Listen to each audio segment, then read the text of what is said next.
G'day, Tragic here, and here's the next one. This is the last one in the entire Genesis cycle. Double Time, Android Netrunner. Booyah! Now, the next one is going to come out pretty soon, or it's already out in the States, but we get them like months behind in Australia. And sometimes I pre-order them if I've got a special event to go to, but we have a very casual meta in our, around my way. So there's no rush kind of thing. But there is the new one out, and this is the last of the Genesis, so there's a lot of cool stuff going on.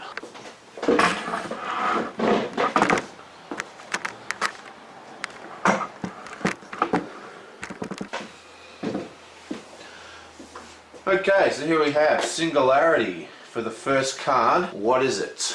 It's a 4-cost double event. As an additional cost to play this event, you spend a click. So this is worth 2 clicks. Make a run on a remote server. If successful, instead of accessing cards, trash all cards in the server at no cost, even if they cannot normally be trashed.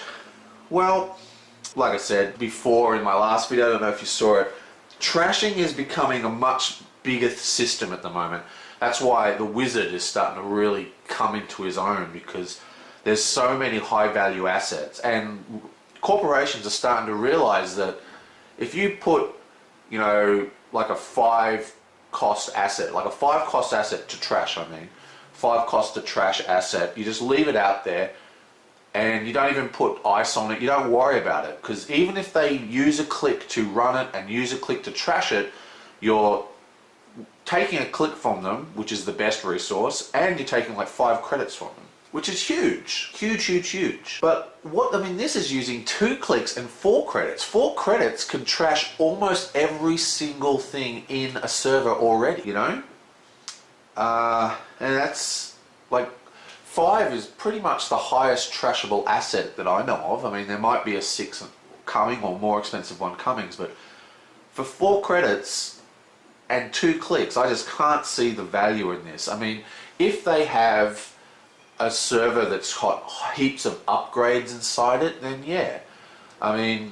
What's interesting about this is that you're not actually accessing the cards at all, which means that cards that trigger off being accessed, there's like corporation upgrades that trigger off being accessed, or when things are accessed they cost more, all this kind of stuff. But those usually things are really low cost because they're designed to slow down a run on access by one. I can't really see this getting a lot of play until there's some really high cost assets to trash, or people start running multiple upgrades. There are a few times you'll see, a few, like especially in, I think it's HB, you can see servers running multiple upgrades, but really upgrades are not a huge thing in my game. Yeah, I don't really like this. And got to remember, 4 credits and 2 clicks, you're already using a click to actually do the run. I don't know. It's interesting. The thing is though, if you get this card in early game, there is a certain logic to it, okay? Yes, you're using 4 credits. Yes, you're using 2 clicks. But consider the fact that you'll run for something, it's going to be an asset. Oh wait, it's 5 credits to trash. I can't afford to trash that this turn. I don't know. I think in most cases I would not care about these until I got my deck sorted. Those early turns when you've only got 5 credits, you don't want to spend all those credits, run at 101. Never go to 0 credits in the first turn. I don't know. This card doesn't, there is a logic to it. Like if you're going to do a run and you can't afford to trash something, then it's a completely wasted click, okay? So if you do a run and you don't trash it, you've completely wasted that click.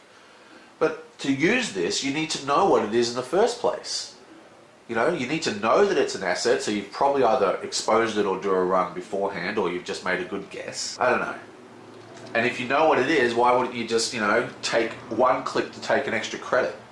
And then you wouldn't have a deck slot. I don't know. Yeah, this doesn't do much for me. Uselike. Next.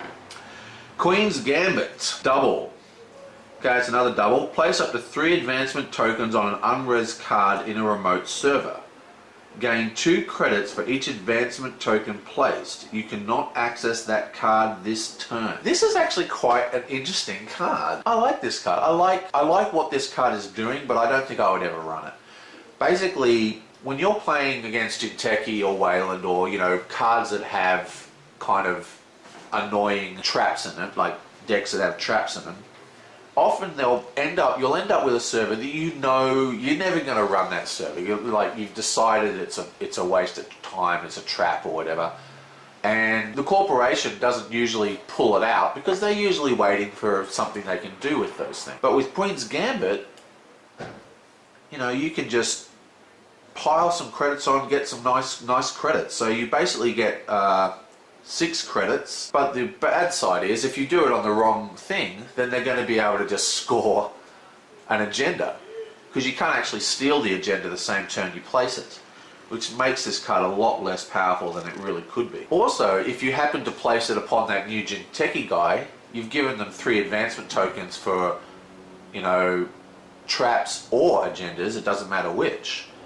But that's as long as you access it. So if you never access it, you decide I'm never going to run that server, this could have a place. But then again, if they're running Trick or Light, you're giving them, basically fast advance for free, which is what a lot of people use, things like Project Junebug or whatever, they use, they stock it up. People know, the runner, he knows that that's a Project Junebug or something like that.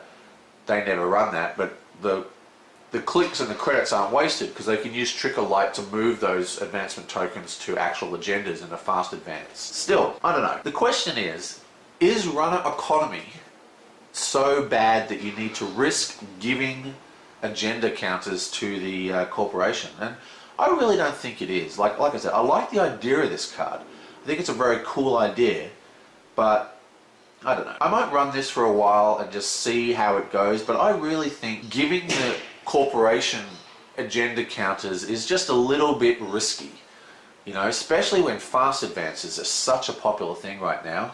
And you really should be running Trick or Light if you're using dead agendas. Like if they're not using agendas, right? I don't know. Like if they're not using agendas, then they're probably using Trick or Light, is the way I see it, especially the way I play anyway. The upside is that you can actually cast this on upgrades. It just says an unres card in a remote server, so you can actually place this on upgrades, not just assets or agendas or whatever, or any other kind of cards. So you can place the counters on cards that are completely useless to the corporation. So there's some interesting things going on with this card. I think this is the kind of card that could possibly have a lot of power in the future, but I don't think this is a bad card. I like what this card is doing. I just don't think it's really one that I will particularly be jumping to play.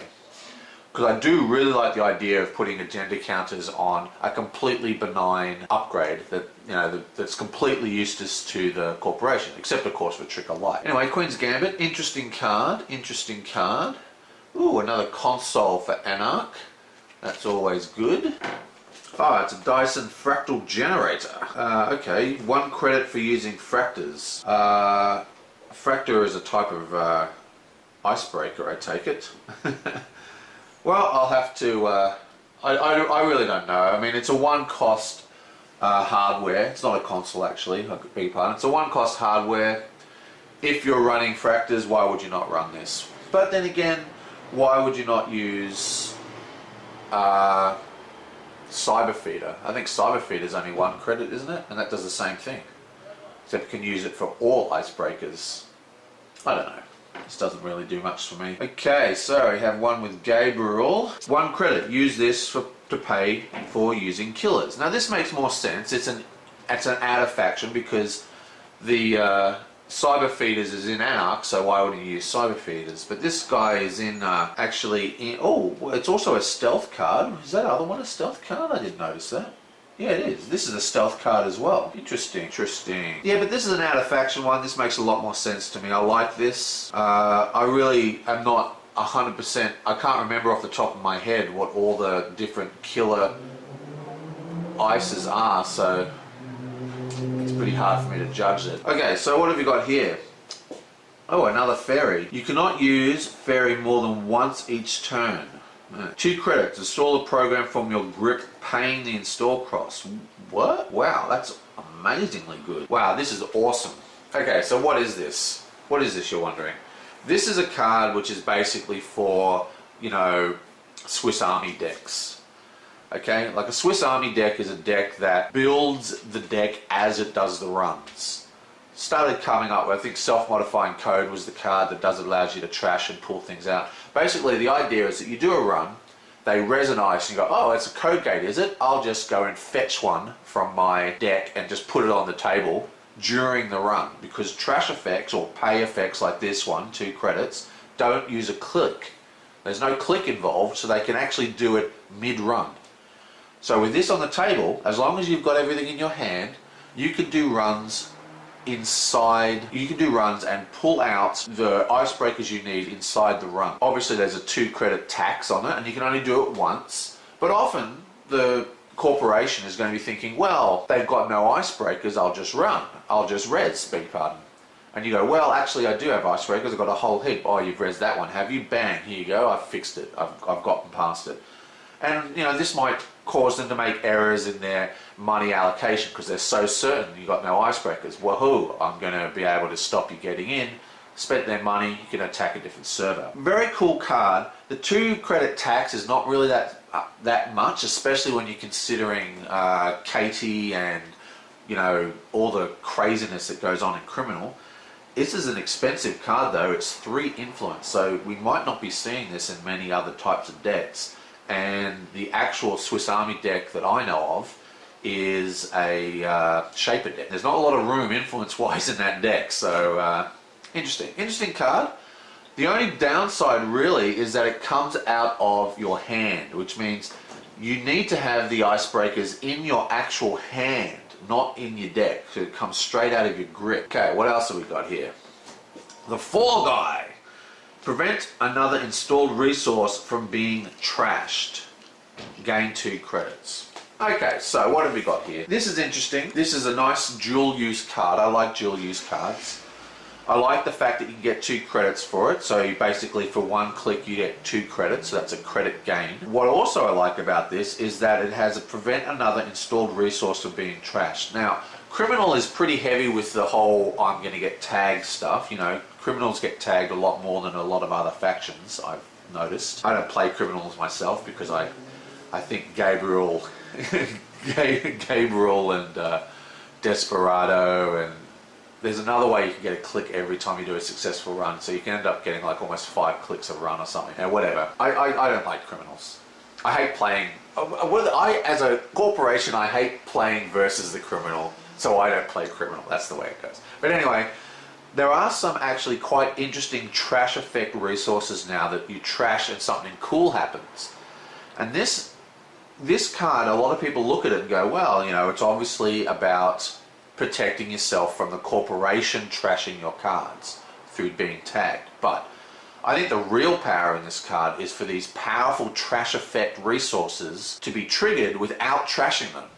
So you could trigger a trash effect resource and trash the Fall Guy instead of the resource you're actually trashing. Fairly certain that's the way this card is really going to find power. And then if it's a dead card, you still get 2 credits, which is worth a whole click, because it's 1 click per credit. But, you know, credits isn't really a problem. Interesting card, and this is the kind of card that will enable a combo deck to function well. And is there an actual combo deck that uses this card? Not that I know of, but I'm sure it'll come. I think this is a card that's going to find a lot of use in the future. Okay, we're into Shaper. We've got another one of little dragon chick. As an additional cost to play this event, gain 2 credits. Gain an additional credit for each double event in your heap. Yeah, I don't know. Power Nap doesn't do much for me. Chaos, you know, I don't really like the Chaos character either. But yeah, there's another card that's sort of similar to this in a way, which is like all double event cards only cost 1 click. And just like this, just like that card, this card is completely reliant on how many double event cards are you going to be running? I mean, maybe there's a double event card deck that I don't know about, but to me, it seems that there just isn't enough double events for this really to pay off. I mean, you are getting 2 clicks for 1 click, but again, resources isn't really a problem, I don't think. I do like the idea of having a strong resource card that doesn't use resource, you resource cards on the table, like a... getting my... that doesn't make a lot of sense. I think I like the idea of a strong credit gain card that doesn't use an actual resource that goes on the table. But still, I mean, how many double event cards am I going to have in my graveyard? And by the time the graveyard's full of them, exactly how long has the game been running? I mean, will I need those mass credit gains at that time? I don't know. You do need quite large bumps in credits before runs in endgame because the walls of the servers are quite high. But still, interesting card. This one doesn't fill me. It's the same as that other card I mentioned right at the beginning. It's like, how many double event cards am I going to be running? Paintbrush, here it is. This card's bonkers. 2 MU though, it's quite expensive. It's 3 credits. Choose a red piece of ice. That ice gains Sentry, Code Gate, and Barrier until the end of this run. There's no limit. So you can theoretically do 3 ice with Paintbrush. And if you're running, I've got a deck that this is already planned for, running with kit. So the kits, everything was already Code Gate. The first ice is already Code Gate. So that's 4 deep ice you can turn into the same type. Okay, and then of course you're running Dagger and other stealth cards, and you've got the makings of the 1 ice deck. Now there's another version of this sort of deck that uses that Anup card of the whale, where you fill it up with viruses and you use viruses. I think it's like a big whale, I can't remember what it's called. And I ran that for a while. I really tried to get that to work, but I couldn't. It just didn't have the real power to work. Needed a couple more things in it. But I think this is a card that's going to enable a whole new type of rig, which is going to be the mono ice rig, like single ice, like powerfully efficient breakers, but not requiring you to worry about the type of breaker it is. And the 2 MU that everyone's like complaining about, if you're only running 1 breaker, who cares what the MU is? I mean, make it 5 MU. No, don't make it 5. But you know what I'm trying to say. Like, if you're only running 1, maybe 2, you might run 1 breaker and a knight or a Crypsis or something. I don't know. I find this card to be the start of the missing piece to a deck that I think is will be quite fun, and that's the mono single icebreaker decks, or decks that are completely focused on avoiding types. So you've got Knight, Crypsis, Dagger's a really good one because you can give Dagger +5 strength for 1 credit off stealth. I don't know. Anyway, I think that's a fantastic card, like a ridiculously powerful card. So, yeah, that's awesome. Okay, so Lucky Find. This is an additional cost to play this event, spend 1 click. Okay, so it's 2 clicks. Gain 9 credits. Okay, so let's break this down. First, it costs 3 credits and a click. Okay, so 3 credits and a click. Let's say that is 4 credits, okay, because a click is worth a credit. So another click is worth a credit, so that's 5 credits. So basically, 5 minus 9, that gives us 4. So basically this is a 4 credit gain over just spending 2 clicks. Okay? I mean, over just spending clicks. So 4 credit gain, pretty much. Now that one with the chick with the, the things in front of her, that's a 5 cost card for 9 credits, so it's worth 4 credits, and it uses 1 click, which is a 3 credit gain. So this is better than the standard event, which gives you credits. Of course, it does use the 2 clicks. Interesting. I like this card. Lucky find. I would probably run this. I mean, it's not a very exciting card. It's just a gain some extra resource, gain some extra credits. The thing is, how much is the extra click worth your time? How I always say that the click is the most expensive resource in the game, and for that 1 credit, it's like 1 credit better than the 1 click event. I don't know. Interesting card, but not too interesting. It's alright, it's alright. Right, so that's it for the runner. Whew. Now it's time for the Corporation. I hope this has all been in shot. I forgot to look. Okay, the Green Labyrinth. It's a 2 strength, 2 code gate. The runner's maximum hand size is reduced by 2 until the beginning of the Corp's next turn. Oh, that's a really interesting one. I really like this. It's very easy to break. It is a code gate, so it's practically, you know, I don't know. This is a cool card. It's interesting that it's an HB. It's only worth 2. I don't know. I like this card. I think this is actually a pretty cool card and quite an interesting way to deplete the runner's hand. Now, a lot of people might be going, yeah, well, you know, we can use, you know, damage to actually to delete things from their hand and kill the runner and win the game. But I think this is really just a type of denial system. This is to force them to make discards in the early game that they would rather not. Because you know what, you know how it all works. You get your hand, you go, oh, that's a bad hand, I'll mulligan. And you're mulliganing for a good hand. That's what you want. You want a good hand with all nice cards in it. So usually, if they didn't do a mulligan, the cards that they have are all cards they want. And this is basically saying that if they can't play all their cards that turn, they're looking at some heavy discards. That being said, most cards will have doubles, they can get them back, and they can also just get around it by just, you know, not drawing cards and playing cards to the table, which a good hand is going to do anyway. Interesting card, I like this card, but this is the kind of card that doesn't actually do anything. What it needs is an end of run. If this had an end of run on it as well, boom, that would be great. Great early card. But no, there's no end of run, and I don't think the effect is really going to annoy the runner that much. Interesting card though. Ooh, here's a double operation. Name a card other than Reclamation. Reveal any number of copies of the named card from archives and add them to HQ. Well, boom. That's a 2-cost HB event. Awesome. Very, very cool. What are we going to be using this for? Well, you know, things like Applied Biotics or whatever the hell it's called that gives you like the extra click. If you're Jinteki, you can suck all your, suck all your traps back into your hand. I mean, there's a lot of cool stuff you can do with this card. And yeah, I mean, it's awesome. Awesome card. But really the real target is going to be bringing that card in that gives you the extra credits. I mean, the extra clicks. So you bring it in, get a click, you do some stuff, you can, you know, cast it like a couple of times, if even. It's going to be huge for fast advance. Okay, so what else have we got?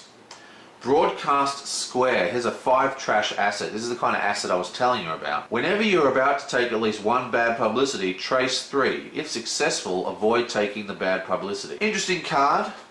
I'm not a big fan of tracing. I really want tracing to be awesome, but it's so expensive.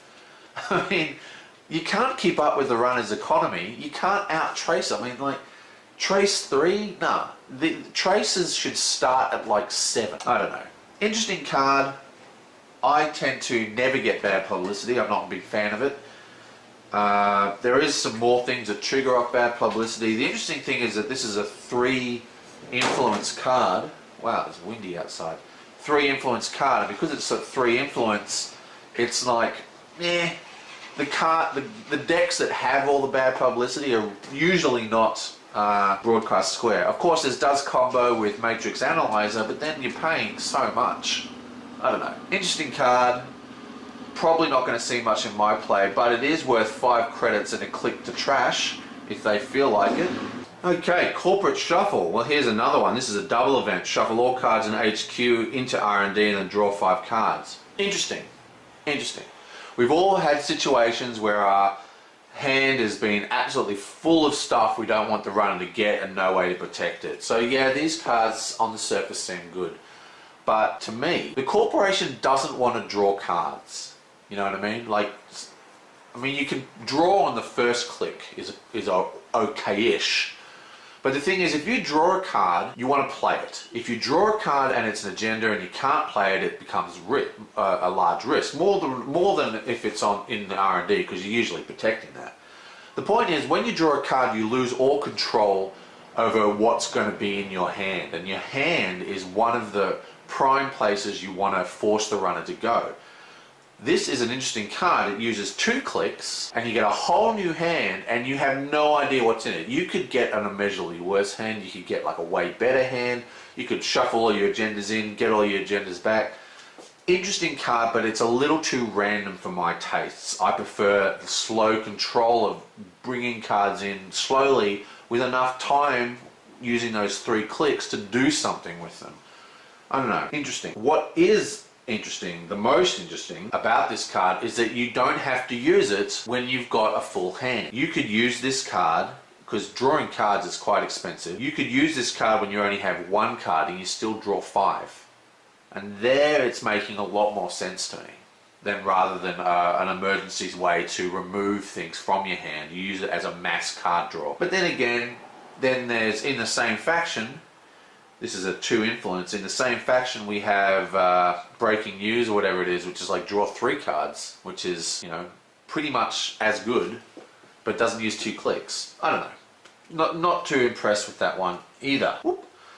Jinteki, it's another clone. Whenever the runner passes all of the ice protecting this server, you and the runner secretly spend 0, 1 or 2 credits. Reveal spent credits. If you and the runner spent a different number of credits, end the run. Wow, that's an amazing card. Technically it's a 1 in 3 chance, but this, I guess this goes off after they've passed the last ice, but before they've res. So they can't even trash this if they get through. This is a very, very good card. I like this a lot. Great way to protect areas, especially in Jinteki where you're not using a huge amount of ice. Very good card. Quite impressed with that one, and I will be adding that to my deck, actually. Shinobi! I quite like Jinteki. Shinobi, 5/7. When you res Shinobi, take 1 bad publicity. Bleh. Trace. If successful, do 1 net damage, do 2 net damage, do 3 net damage. Okay, so we're looking at what? We're looking at 3, 4, 5 net damage.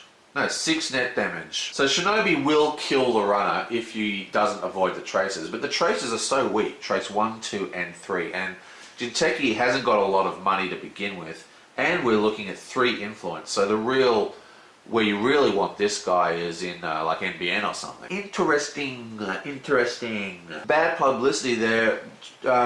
NBN also had the remove bad publicity card that came out this pack. I don't know. I like this, but as I was saying before, I think trace is really hard. It's really hard to hit those traces. The runner usually has quite a lot of money unless you're aggressively tagging them, because, you know, with people like Katie and personal contacts, I mean, it's just so easy for them to get masses and masses of money. I don't know.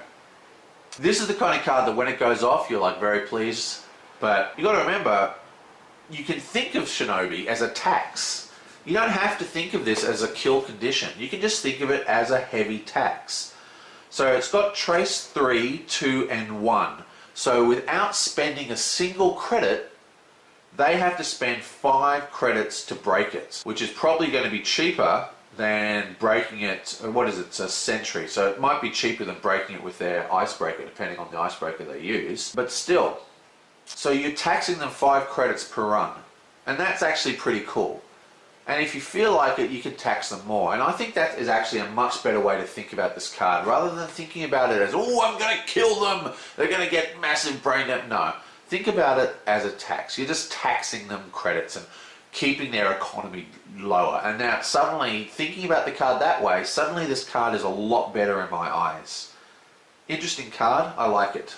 I've decided I like it. I've talked myself into liking that card. Next, Maker. It's a 0 res, and we need more of these. 3 strength, and it's another Code Gate. Ugh, Code Gate. Kit! Kit's one of my favourite runners at the moment. Okay, so the next piece of ice the runner encounter gains end the run after all its other subroutines for the remainder of the run. Interesting card. It's very easy to break. I don't know. I do like this card. I do think that it's great to be able to add end of run, but for like what? 3 strength, a 3 strength Code Gate. I mean, you're looking at 4 credits to break it on a nice, on like a nice breaker. I don't know. That could be cheaper than breaking it in the next one. Interesting card. I mean, it's an interesting card, but it doesn't do a lot. This is it's another tax, I guess. Interesting. And one of the things that's bad about it in my eyes is it requires card order. I mean, Jinteki does have a card that allows them to, reorder the ice, which is quite rare and very powerful, and I think there isn't a deck that really utilizes it yet, but still. Okay, now we have a barrier, Hive. Hive loses an end of run subroutine for each agenda point in the Corp's score area. Okay, 1, 2, 3, 4, 5 end of runs. Interesting card. It's 5 to res. Very, very strong early game card. Yeah, I think this is a good card. I mean, this is the kind of, it's 2 influence. This is a card that, see, one of the things that the corporation, like especially new corporation players, have a problem with is deleting ice. Seriously, guys, delete your ice and delete them often. Spending those extra credits to stick out the ice really high, not always a good idea, especially if they know what the ice is. And this is the kind of ice that's encouraging that. And I think people playing this will realize that ice does not have to be permanent. And I think 5 credits might be a little much for this, but still, in early game, before you've scored things, you res this for 5. This is basically an impregnable barrier for a while until a runner gets some real cash. I mean, as you get corporation points, obviously it gets lost and you'll have to delete it, but remember, when you delete it, all the ice shifts down and it becomes cheaper to install new, hidden, better ice. I think this is a good card, and I think it's going to see some play. Nice card. Nice early card, anyway. Another double. I hate all these doubles. I just can't bring myself to spend that second click, Remove up to 2 bad publicity for 2 clicks and 4 credits. That's the same price as removing a tag. That's freaking amazing, and it should be it's a 1 influence. Awesome card. Yeah, every corporation that has publicity problems is going to want that card. I mean, it's basically the same as getting tagged. And finally, we have an agenda. NA. What is NA? New Angeles? I don't know, whatever. Some PD. The advancement requirement of this contract is increased by 1 for each bad publicity the Corp has. As an additional cost to steal the contract, the player must pay 4 credits. Oh, I like this. Yeah, I like this card a lot. Keep your publicity down, cost them extra credits. Often, especially in early game, the runner is just squeaking through without extra credits. That's why Red Herring, which is a card I really like, seems so good, because they've got to spend 5 credits to steal the agenda. This is like 4. Wow, that's like 9 credits to steal an agenda if you've got Red Herring in this in the one deck. Nice. And a 0 strength code gate end run for 1 credit. Wow, you can't really go wrong. I mean, it does take up a whole deck slot. It's a neutral card, but early run, end of run cards that don't suck out your money are very, very cool. Okay, so that is the end of double time, which hopefully will be the end of the double events, because I hate them. I don't hate them. I just find them really expensive. Now, I really like this card, but I can't pick it. I really like this card, but I can't pick it. I think my favorite runner card is another Jinteki. Boom! This chick here, it's awesome. Now, she can only have 1 res at a time, but you can have as many on the table as you want. It's only 1 to trash, but they might not ever get to trash it. Now, I know a guy who plays Bullfrog all the time, and the amount of times that goes off, I mean, it's a 1 in 3 chance, but there's also a greed factor affecting how much the people are going to bet. And you can always outbid them if they haven't got 2 credits. Very cool card, and I think this is one of the better Jinteki cards in this set, and probably, in my opinion, one of the best. Actually, Reclamation. Reclamation's really good as well, isn't it? Oh well, I'm going to keep it with the Jinteki. Reclamation's a very close second. The runner is no surprise for me. It's a Paintbrush. Freaking amazing card. And for my favourite art, and the rules is I can't use the favourite art for the, because I really like this one as well, but I thought I'd better choose something different.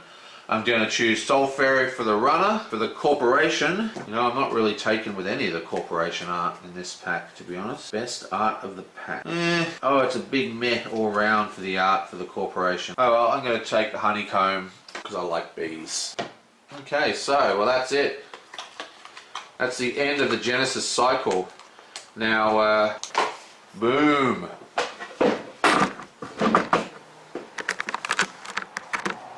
Now, if you are waiting, now the Genesis Cycle Pack Awards is going to be out pretty soon, so make sure you check out Bad Publicity for that. They do really good. I think they're already doing their best of cycles for each faction. I think they're up to Criminal. So yeah, go check them out for more detailed stuff, and I'll see you guys next time.